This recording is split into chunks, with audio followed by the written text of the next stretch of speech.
After a big adventure, Zheming finally found his girlfriend, but suddenly it felt like there was an invisible wall between. Zheming learned his girlfriend's cornea was troubled, and with that surgery, she'd be blind in a month. Zheming went to the bar and found his rival, living high but needing to borrow cash. But his former underling had met an unclear fate, and the influential figure couldn't care less about it. Zheming felt deeply mocked and was preparing to stand up and leave in anger.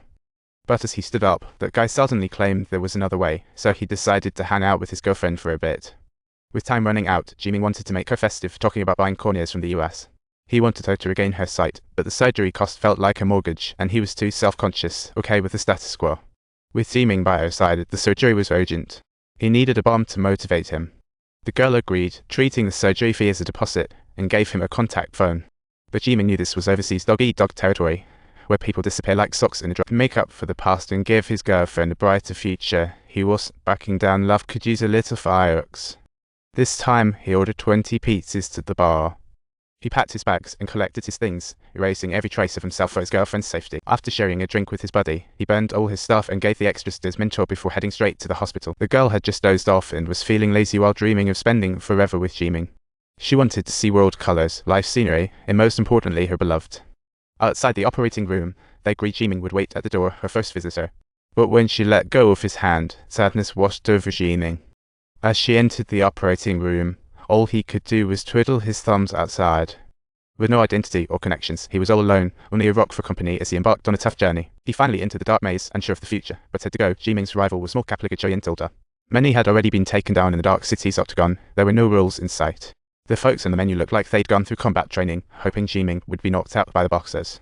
Yet Zheming kept a glimmer of hope, knowing she was waiting for him, so he resolved to get his act together. And then, to everyone's astonishment, in this intense competition, Zheming emerged victorious, not only securing the win but also earning thunderous applause from the entire crowd.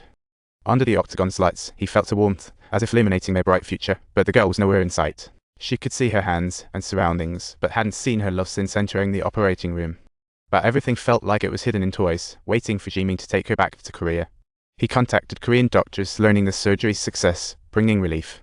But just as he felt joy, a car came rushing in, and in their haste, they drew knives. After confirming the valuables, the guy nodded, and another stab came, leaving Zheming no chance to scream for help. Luckily a car came by, allowing him to escape. Zheming was safe but felt a deep sense of woe. However, he faced the troubles of housing and bills and didn't want to leave. He feared running into his rival. 6 months later, she received a package meant for her uncle. Following the address, she found the monastery. When she saw the burnt uncle, he seemed to have been expecting her, as Zheming had shared her joys with him during his visits. When he mentioned a certain date, she sensed something was off and couldn't bear to face the truth. Thus, the days of greed flashed before her eyes as she reached their former promised land. The rock remained, love and hatred intertwined, yet had left that man chasing dreams. He opened his own studio, but every day's first task was to craft his likeness from memory, yet no matter how hard he tried, he could never recreate Zheming's face. 2 years had flown by in a flash.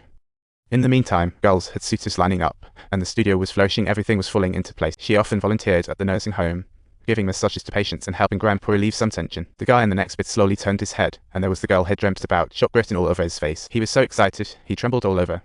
But thinking about his current state left him even more uncertain. He couldn't bring himself to respond to her greeting, considering they hadn't seen each other for half a year. He felt like a walking corpse, letting her roll him over, and Zheming's bitterness remained. His eyes were filled with warmth as the girl attentively massaged his spine. He painfully twitched his right hand, reminiscing the past, his nose tinged with tears. She paused her massage.